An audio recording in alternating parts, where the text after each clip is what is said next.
Hi, everyone. everybody. Hey, Dee. What's up? Nice to see ya.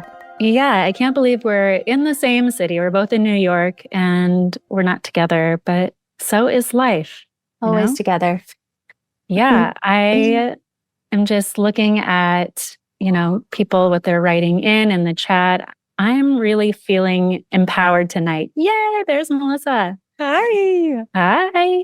I was just saying, I'm really feeling empowered tonight. And, I was just thinking about you, our guest coming on, and thinking about how many different tiny little decisions that we make in a day and how that adds up to, our day, a week, a month, your life, an entire lifetime. It's these tiny, small decisions.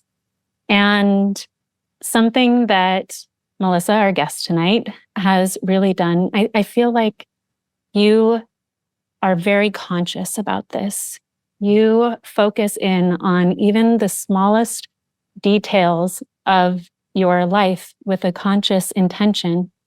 And through this, you've been able to build rituals that build the life that you want to live.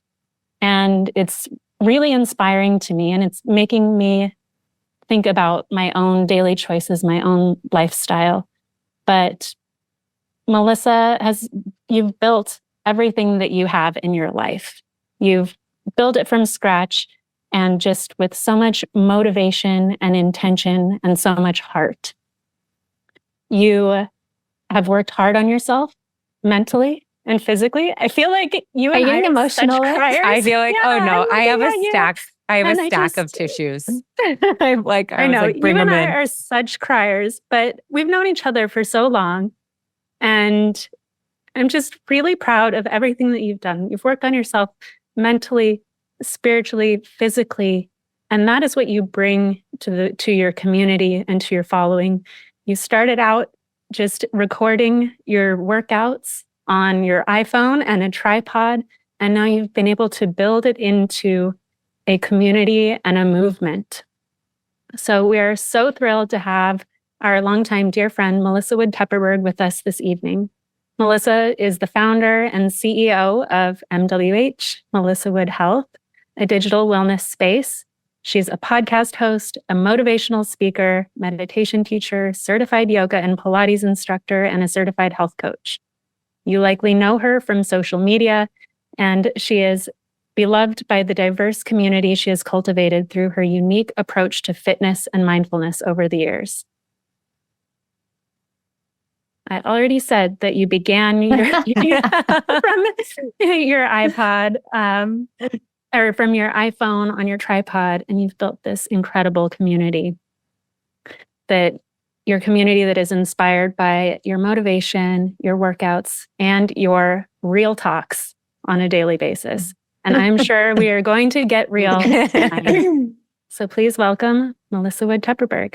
Yay. So happy to have you, sister. I'm so, honestly, I feel like there's nowhere else in the world I'm meant to be in this exact moment because is it in the air? What is going on? Is There's a anyone lot else in the air. I'm like, what is happening? But a lot.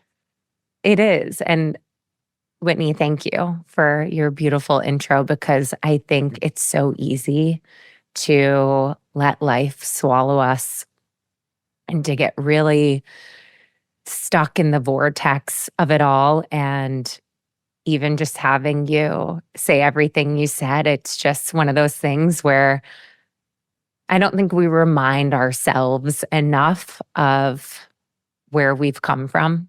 Mm-hmm. And I definitely had a day yesterday of like resorting back to all of those triggering ways of being, and I think it's so easy to be so hard on ourselves, but it's all part of the process. And Absolutely. It's like we've got to trip up to be reminded of why we're choosing this path and why we are not choosing to go back to that place that can just so quickly bring us not to where we really deeply desire. Yeah. And that everything is, in action. It's not, there's no like resting place really, truly. But, we love to start off every podcast with the question around your mission. So what is your mission here on earth? What are you here to do? What are you here to give? My ultimate mission is to awaken the strength within people, is for them to witness for themselves their own inner strength. And I think it's something that a lot of us don't even realize that we have. And we have the ability ourselves to really awaken that light. And I believe that is what connects you to your truest self, your purpose, and what makes us all have like our own unique, meaningful footprint on this earth. And your mission is so clear. Like, I feel like just knowing you and your platform, like I could have articulated some version of that. So it's definitely received. Can you tell us a little bit about, like what brought you to this mission? Like, what was the thing that kind of brought you to knowing this was going to be the work that you were going to do? Some darkness. You can start from as early as you want. I'm like, can we keep it clean here? I'm like, where to even begin? I feel like it was, honestly, it was just darkness and trauma, and growing up in a home where there was a lot of dysfunction, as single mom, two parents just doing the best that they could to make ends meet, and being a middle child of 5 girls, I took it upon myself to really step in and run shit, as I still do to this day, and have to, recognize when I'm in that mode of endless fixing, which is something I've come to realize over all of these years that can just suck me of my energy.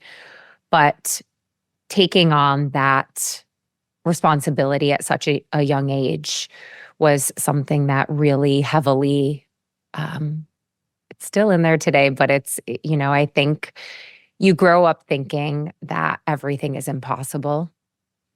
I never thought, I thought, you either got lucky or you just didn't with the hand that you were dealt. And just that mindset and that way of being can only bring you so far. And once I had an opportunity when I was in my early 20s to come to New York for the first time. And I don't even think at this point I had ever even been on an airplane. Such a small town girl. I came to New York and had never experienced anything like that. I mean, I'm from upstate New York, and people are like, "Oh, but you're a New Yorker." And I'm like, no, they're very different. Like there's just nothing similar.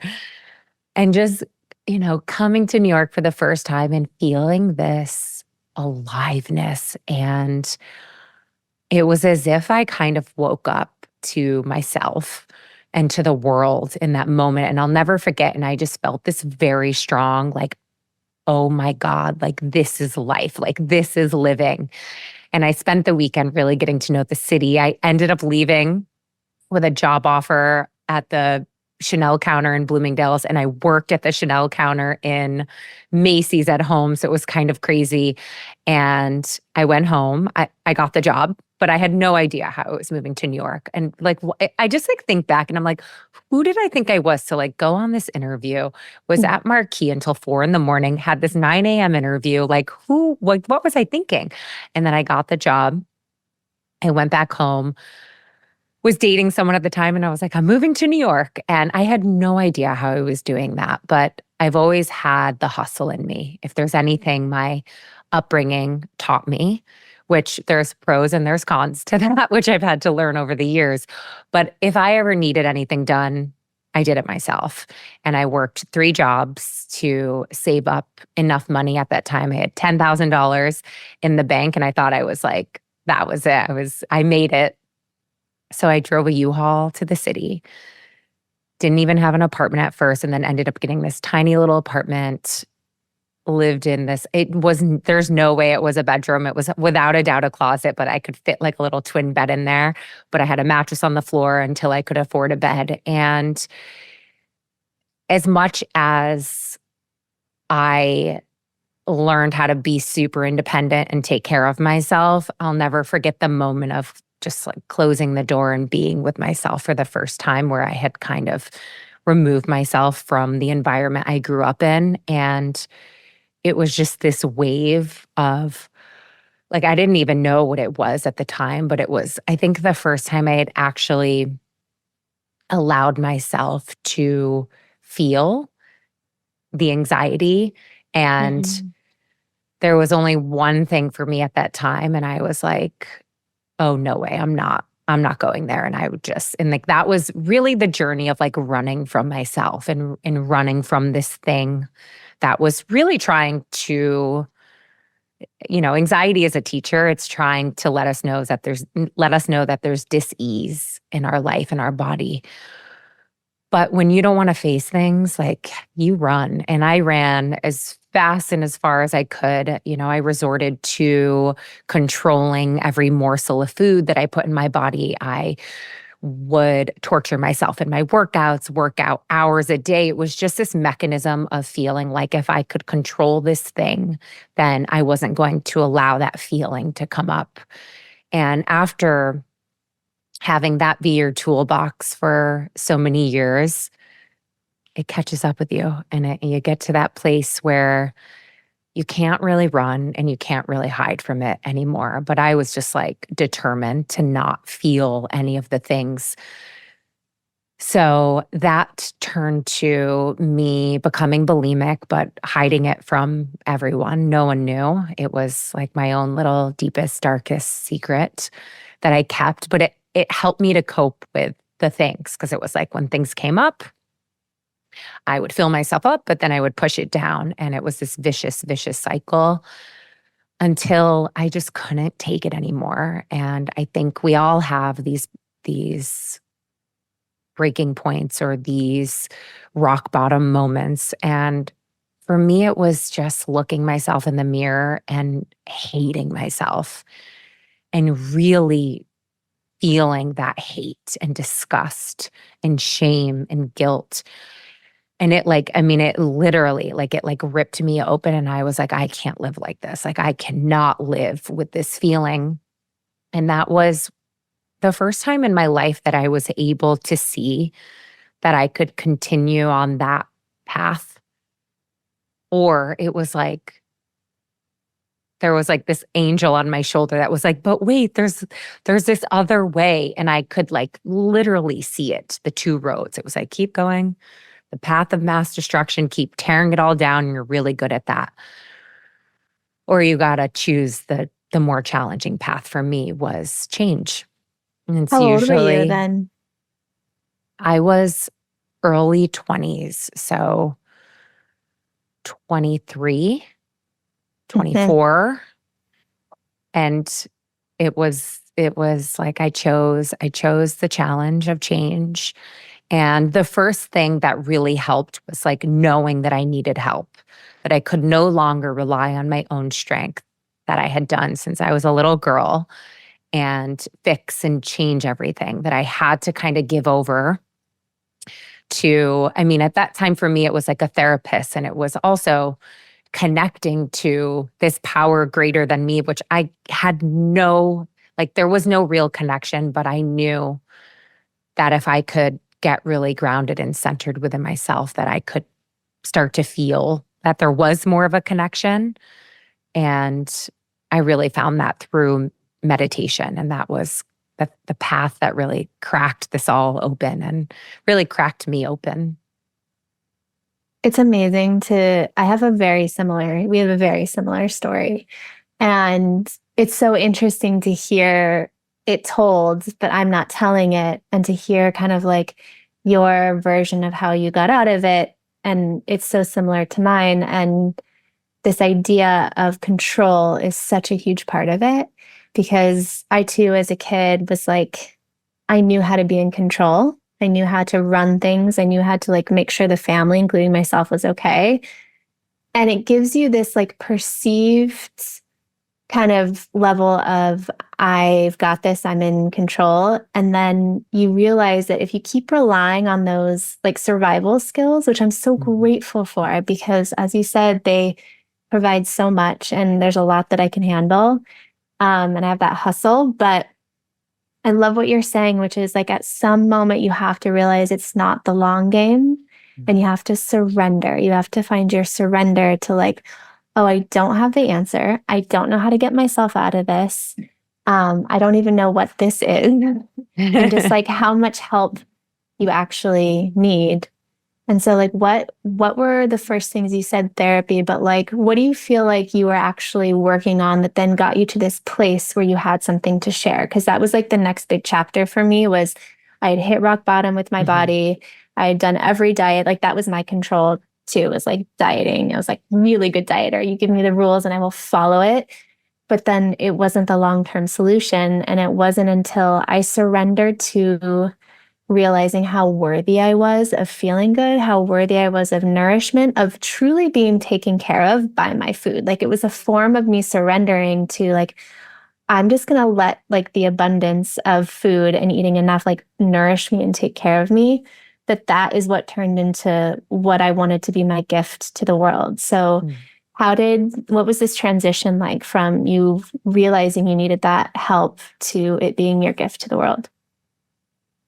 It was the moment that I started to understand why I was resorting to those certain tools, right? So I think it was like understanding my behavior and really taking ownership for the way that I would react to things. And I was super reactive.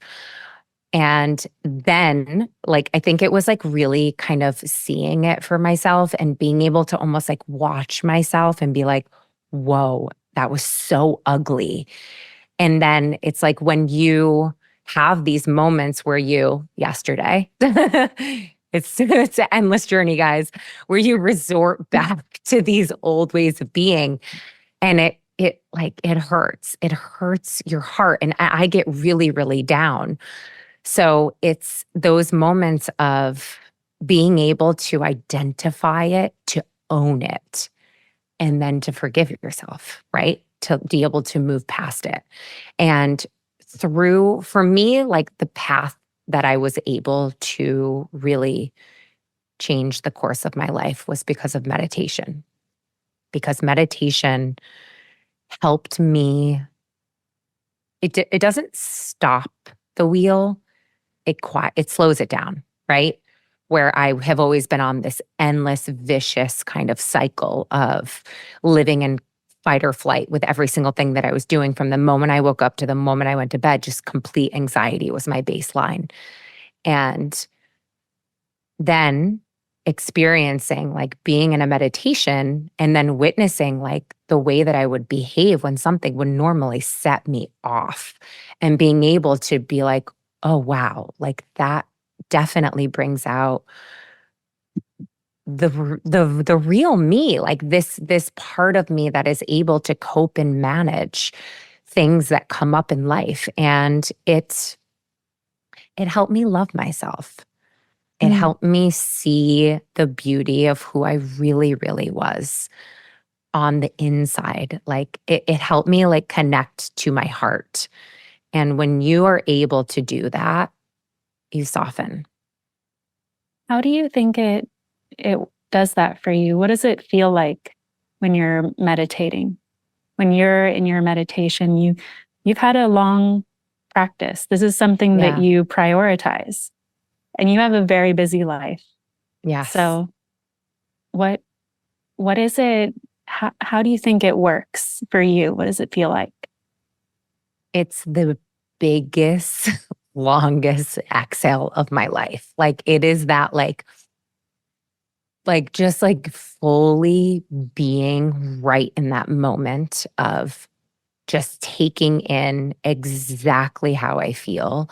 And it's usually, it's just like identifying how rattled I can get from like the littlest things. And I think that's always the thing people are always like, oh, you must be just like so zen and so peaceful. I'm like, actually, I'm really reactive naturally. And like, I can really go there with the words. So it is just this immediate, like it's the surrender, right? It's just like allowing every part of me to just be right there. But for me to also love that I'm super feisty, that I can really, just Go there. go there. And it's like I'm happy that I have that part of me because I'm able to use that when it's needed in certain situations. But it's like it's just this acceptance. It's this accepting all parts of me. Where before it was more of labeling, right? Like labeling good food, good workout, bad meditation, good day of eating. And I was very much in that place. And that cycle of labeling. I was vegan, I was plant-based, I was it. It was like, it gave It's me so something. binary. And I could identify with something because I didn't feel enough as I was.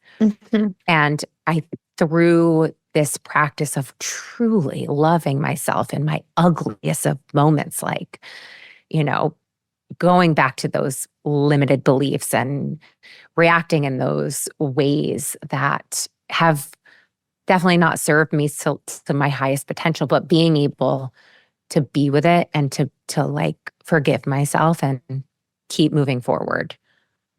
I don't know if I've ever told you this, but I know you know it already. But well, first of all, for those listening and watching, we've all known each other a long time. Melissa and I particularly knew each other through both of our like rock bottoms. We weren't necessarily like best friends, but we were acquaintances and we're in each other's orbits.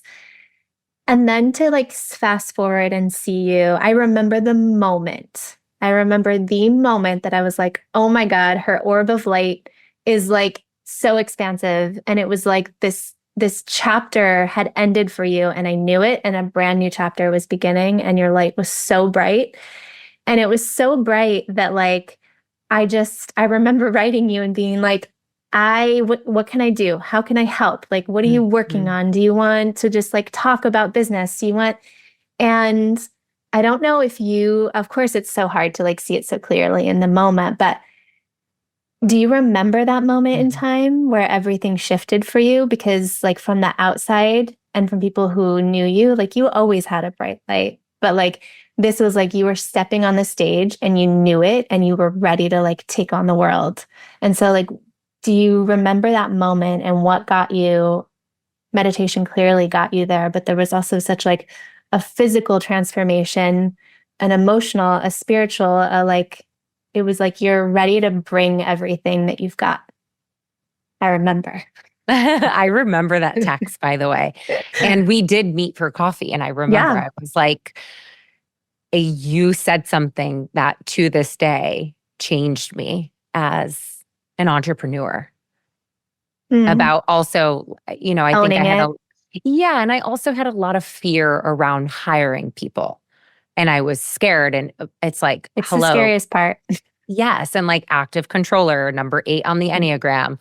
And it's just, have always done everything myself. Like I make my own shit happen. And it's like being able to give over strength and let other people bring strength to the table was something that was really hard for me. But when I really think back to like, was there a one moment? There wasn't. It was really the accumulation over time of turning on the camera when I wasn't in the mood and I didn't feel like it, and showing up anyway. And then having this breakthrough on the other end. And it's like, I vividly remember it because I was in my living room and I had no strategy. I had no education. I was struggling. I struggled in school. I didn't go to a great college. I went to a community college, barely by the skin of my teeth. And there was just something that felt I needed to like move through it was a lot of judgment. Like I was like, oh God, I'm so uncomfortable and awkward on camera. And that made me not want to do anything. But there was something really, and I do now, like I'm able to really identify, like that was like a higher power within me being like, just keep going. And like, it was me never giving up on myself and never giving up on what could be, because I had no idea at that time what that it would be, where I am today. And it was turning on the camera, speaking to camera, getting over myself, getting over the fact that everything wasn't perfect. And I struggled with that. And I still to this day, have to really work at things not being so perfect.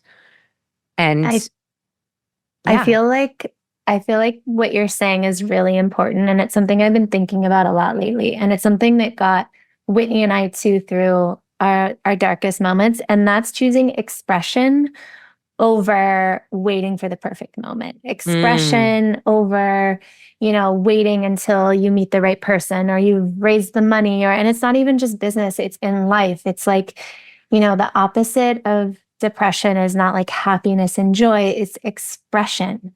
And so like when you feel like you have something that you want to give, and it's easy for me to say now in retrospect, like, I just had to give this thing. And now looking back, I know that's true. But in the moment of living it, it was like, this saved my life. Like, what if I could help one other person? That's it. Like, it wasn't like, oh, I'm going to take over the world, deliver millions of meals.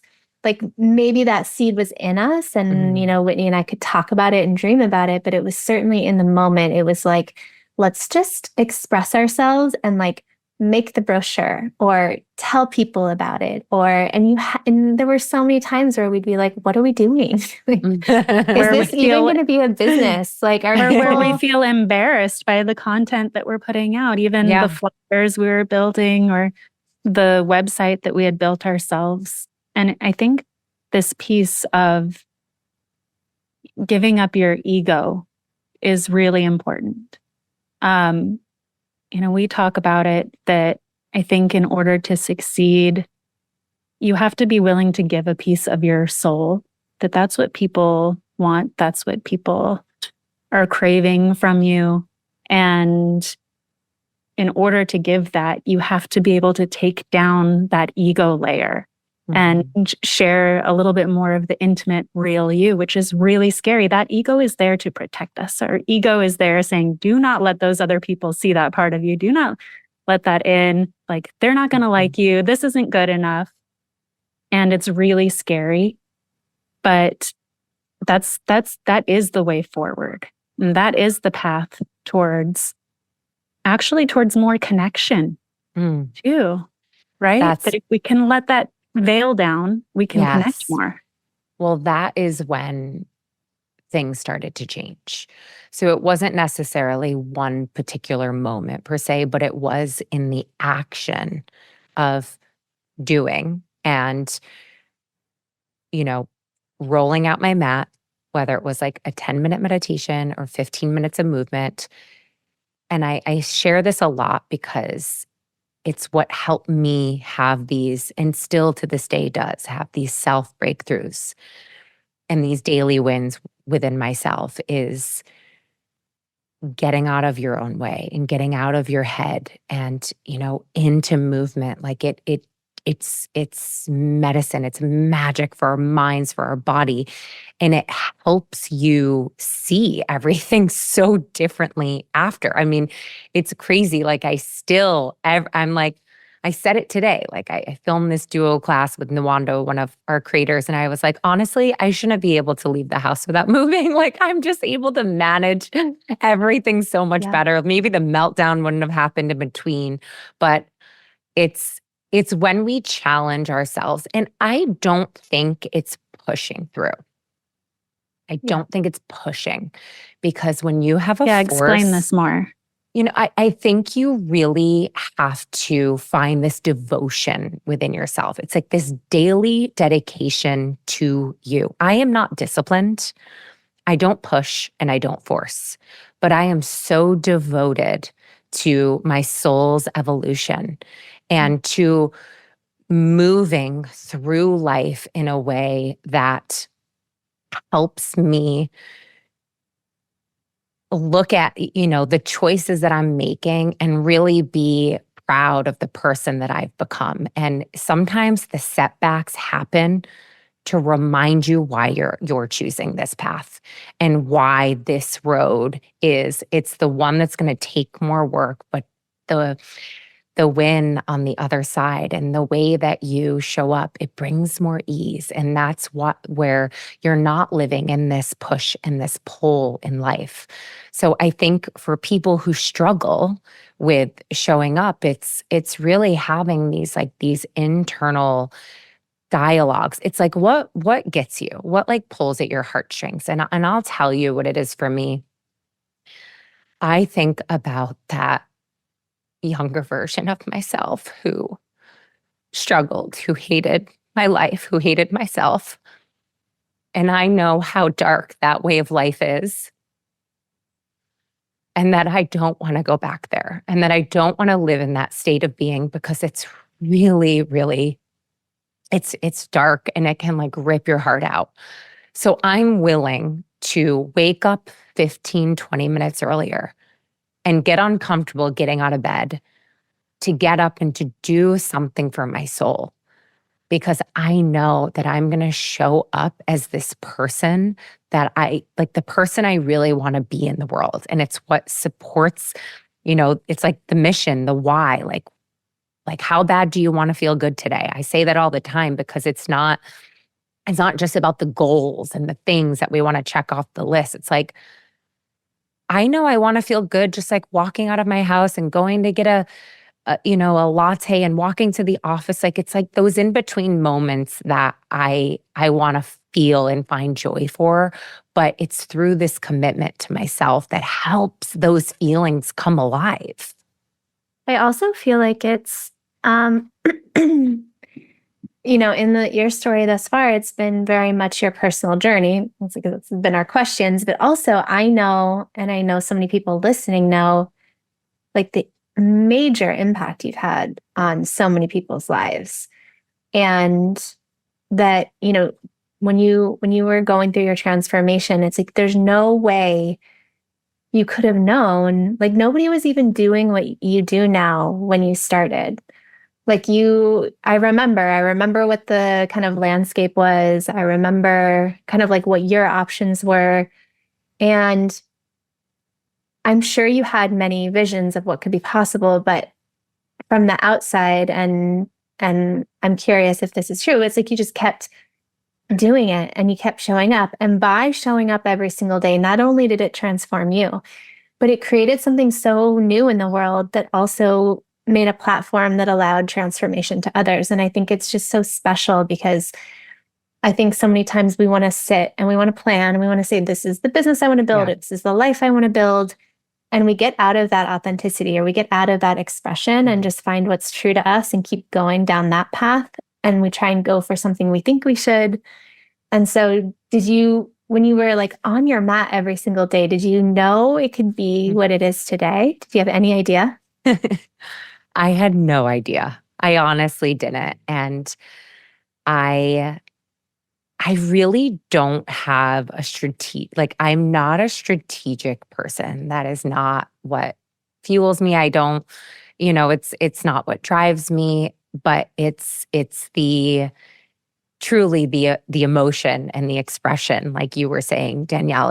And I think when you feel a certain way and you're able to also like witness your own self changing and just being, honestly, I was so enamored by my ability to like not say shit I was thinking to people. Like that sounds so subtle, but like just nod your head. Like that is, being able to be like, oh God, I can choose not to like completely just go off the rails and staying in that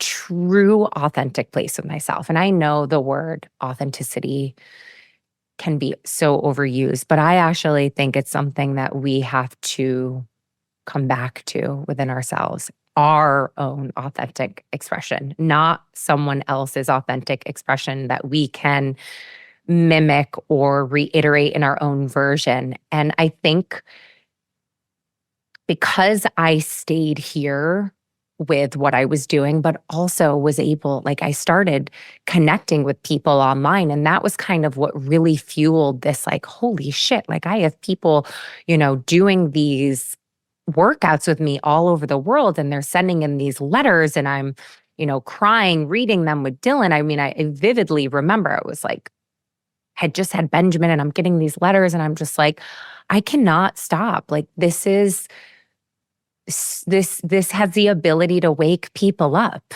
And the more that I just stayed there is where the ideas of expansion came. It wasn't like, and I am a businesswoman through and through. I'm an entrepreneur, but my path was so different.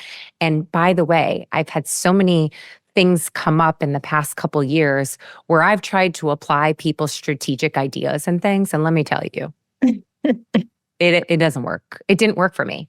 I wasn't happy. I lost my mission. I lost touch, because when you're so focused on strategy and building, sometimes you can lose yourself. You can lose why this all started. And it helped me to realize that I needed a home for everyone to live. And I feel like, just like in my whole life, I've just wanted a peaceful home, and being able to create this kind of sanctuary for people to come. And, I had this girl in New York that lives in a very rough part of the city. And she said to me, when I go out on the street, it's really, really rough. But every time I come back to you and into this platform, it's taught me that I can create peace, even in the most chaotic environments. And I knew that's what I was building without ever kind of having the strategy with it. But it was a lot of listening to what people wanted and being able to, this all started on Instagram, right when Instagram stories started. I think I just had 10,000 followers when things started to really build. And I built my first website. It was $300. I used YouTube as the paywall. And then I hit the ceiling with that. And then I built another website that I spent it was like I spent $30,000 to build that one. And then from the moment I started my business, it's been cash flowing. So I've been able to use my money and reinvest it into building this dream home for this community. That's kind of how I look at it. It's like coming back home to yourself when you log in and you remember it's all in here. Life will make you think it's all out here. And it was really just, it was like the constant kind of listening, understanding that people wanted, they wanted more pre and postnatal, but they also wanted variety and being able to really hone in from the feedback. So I know we're running low on time and I want to get into some of the questions, but before we get to questions, we do have to just cover one thing that I think about, and it's one of the many things I appreciate about you, is I think I talked about a version of this when we were on your podcast, but I grew up thinking a woman in her 40s looked a specific way, especially if you had kids. Like I was just taught that a woman's life is over. And I mean, all like the tropes. And I think I told you this story, but when you Google how old the women were in Golden Girls, which was like my favorite show as a kid. It was literally Danielle's favorite show. They were like 50. And they were portrayed to be so much older. And now looking back, I'm like, I think about the stories I was fed. And then I think about you, and when you turned 40, you were like cover girl, Sports Illustrated in the teeniest bikini one could imagine. And you looked so beautiful and so powerful. And I don't exactly know what my question is, except one, I'm so grateful for when I get to see women in their power, and when you're in your power like that, it inspires so much. But when you're in those moments, do you were you equally as shocked of like, oh, this is what 40 could be? Or were you not surprised and you knew all along? Like, what did it feel? And what do you think about for aging into the future too? Oh, I love it. I feel like I am like just stepping into my prime, which is amazing because I, like you, Danielle, I mean, I've definitely said like she's old and like was like 38, 40. I thought that growing up. Like I thought 40, that was it. Everything went downhill from there. And I also thought that would happen when you became a mother. I thought becoming a mother meant like throwing in the towel. And I do think that's what society fed us, like as like just like your example with Golden Girls, which is crazy when you think about it, right? And it's just wow. When people say, I think the more that you become who you are, like the beauty just shines so bright out of you. It exudes out of every cell of your being because that's when we are our most attractive selves, when we're in, I think, a lot of our 20s. And for me, it was a lot of my early to mid 30s was trying to be every single thing that I wasn't. I wasn't even like embracing the beauty of who I really was. I was looking at other girls and trying to be them, dress like them, talk like them, show up as them. And it's like, we're just robbing ourselves of the most beautiful gift in our life is just the embrace of who you are. And I think when you do that is when your most powerful self shines through. And that is what you start to attract in your life. And it becomes really just the through line. And I think it's like this like life standard, right? Like I look at even past relationships and things I allowed in my life, and I'm like, I would never now because of this. It's like this inner confidence that I've built within myself through age. Wisdom. God bless. Keeps getting better, guys. Beautiful. Should we do some questions now? Yes. So we have some questions from our Sakara community. So the first question is, what tips do you have to lose belly fat during perimenopause? So we have a lot of women in our community going through perimenopause, and it's a challenging time. Bodies changing, hormones, emotions. Yeah, what advice do you have, especially this belly fat? I think we got a few questions about that. Okay. Just stay with me because at first you're not going to love my advice, but it's so much deeper than that. And that was the mindset that I lived in for years. And I think that when we come from this place of lack and not love and acceptance of where we are in our changing bodies, we're never going to get to a place of true happiness, whether you lose the belly fat or you don't. So it's like in this moment, right where you are right now, to really find this like love and this acceptance for you. And then instead of trying to think about like in your workouts, like I'm target this belly fat. Because like, what is that saying to yourself? It's just like you're calling yourself, you're saying you're not enough. You're pretty much like picking on yourself. And it's like that energy that you're going to transfer to everything that you do it's not uplifting. It's not going to make you feel good. So if you can just shift your focus from that to what can I do today to really make myself feel really good? Like, what are the habits? What are the things that I can do when I wake up in the morning? The warm water, the warm water and lemon, my Sakara for lunch. And, I think it's coming back to rewording the way that we talk to ourselves, you guys. So true. Beating ourselves up doesn't get us anywhere.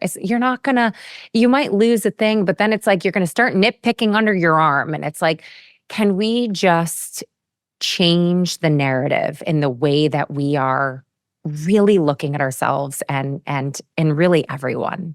Yeah, you have to change the pattern. And I know it's hard. It's like chicken or the egg, but they can happen kind of simultaneously. And that's usually what happens. It's like you change the pattern on what you think about yourself, and then whatever you've been wanting to change actually starts to match how you feel about yourself. And there was another question around, it's similar. It's like, she's noticed a change in her arms from doing the workouts for 6 months now, but not hips and stomach. And what comes to mind for me is everything you said, but then also where we hold fat in the body can also be very related to what we think about that body part, but also stored trauma, especially in women, can tend to be around hips and belly. By the way, some of that trauma definitely we inflict on ourselves, as we've all talked about today, the stories we're telling ourselves, but also to really dig deeper into the trauma of your life, what you've been through. You know, there's cognitive behavior therapy, there's tapping, there's meditation, there's just straight therapy. Even sometimes acupuncture can be really helpful, but it's learning to get in touch with, like, we can say we have to change the narrative, and sometimes we can do that by realizing the narrative, but then sometimes we also have to go so much deeper and realize, like, where did those narratives come from? Who taught me that I was only going to be valued in the world if I was thin enough and had abs? Who taught me that? And when along my life did I believe them? And then when did I start punishing myself until I became that? And to really start to understand. And for me, that happened once I realized, my first step was realizing I was worthy of nourishment. That was my first step. And then I started eating better, and not just eating better as in a diet, but like truly thinking, like, how can I nourish today? What can I do for myself that would bring true nourishment, maybe in the form of food, maybe in the form of, sometimes it's a glass of wine, sometimes it's a call with a girlfriend, whatever it is, but to really value myself enough to nourish was what really for me started to change the shape of my body, because I'd been on so many diets, done all the things that they told me were going to give me the abs or whatever I thought I needed at the moment. But it wasn't until I had this emotional shift that actually came from changing my lifestyle habits that I really started to see the physical changes too. And I'll just add in, from a hormonal perspective, what's happening through perimenopause is your ovaries are starting to turn down their hormones. They're stopping to produce the hormones. And actually your adrenals start to kick in and produce some of that hormone for you. But if your adrenals are overwhelmed and are burnt out from living a life of stress and trauma and even those stories that we're telling ourselves, then the body starts to, turn up cortisol, hold on to fat, especially around the belly. And the fat works as an endocrine organ for us. And so while it might feel counterintuitive to not work out as hard and to maybe do more of the meditation and more, maybe even eat a little bit more, but of the right foods so that your body can reduce the stress, like that could actually help to tell your body it's in a safe place and to release some of that excess weight that your body is holding on to in a stressed place. That's when everything started. That's why I always say, it's like the foundation is in the mind. And then it's amazing when you take, because it sounds like she's, probably taking the aligned action, and you're like, wait, why isn't this? And that's when you start to kind of fixate and focus so much on the thing you want to fix, right? But I think, like you said, with the more you can get yourself into that parasympathetic, like peaceful state within your nervous system, it's amazing how things start to kind of shift. But extensive blood panels too, like getting your blood work done, and of course, checking everything, because hormones is, we have to keep those in balance. It's no joke as we're aging. No joke. And that's why one of our Sakara pillars of nutrition is cruciferous vegetables, which help your body detoxify some of that excess estrogen, excess hormone in your body. Just throwing that out there too. Okay, number 3, and the last one was Lynn says, this is very relatable on so many levels, including my own lifelong struggle with bulimia since 16 and on and off recently. Do you have any recommendations of how I can conquer it once and for all? Sakara meals are helping me curb my sweet tooth, so that's very helpful. I think it's very important to seek professional help and to work with a professional here to help guide you to understanding, I think, a lot of the patterns. And for me, one of my biggest awakenings was that I didn't have a problem with food. It was the relationship that I had with myself that I needed to really strengthen. And I think through that place of love and compassion and allowing myself to feel nourished and is when I felt things really change for me. But it was on the path of having a strong support team to help. Also, I think a lot of talk therapy, cognitive behavioral therapy really helped, but having a support team to guide you through is essential. Yeah, definitely not alone in going through this. And there are experts who've worked with many people going through it. And so they know what has worked for others and can help to apply that to you if you're going through it. So I love that advice, Melissa. I'd also just add one thing I remember Whitney and I would talk about, especially as it pertained to her skin when she was at like peak, cystic acne, was like, how was her life going to change when her skin was clear? Like, what actually was going to change? And then like we'd try and like get to the bottom and we'd try and like weave our way through to make sense of it all. But then ultimately, of course, you end up, the only thing that would actually change is her energy in life, like the meaning behind life for her, her expression, her confidence, the way she shows up in the world. And I think about that with my own, disordered eating patterns. It's like, what was really going to change in my life if I finally had that body I thought I had to have? Like, what really truly is going to change? Because you're such living proof, Melissa. Like, the most attractive thing about someone is someone in their power. And you can be any size and be in your power. You can be however you want to be and be in your power. And like, that's when we're talking about working on our habits and our minds. Like, that's why, is because everything on the outside can change in the way we think it has to before we can have the life we want to have. But if we haven't worked on the inside, then we're just gonna like find a new thing to hate about ourselves. And so that's what I think of when I think about any disordered eating pattern, is like, write down what you want your life to be, if you were as thin or whatever you're looking for.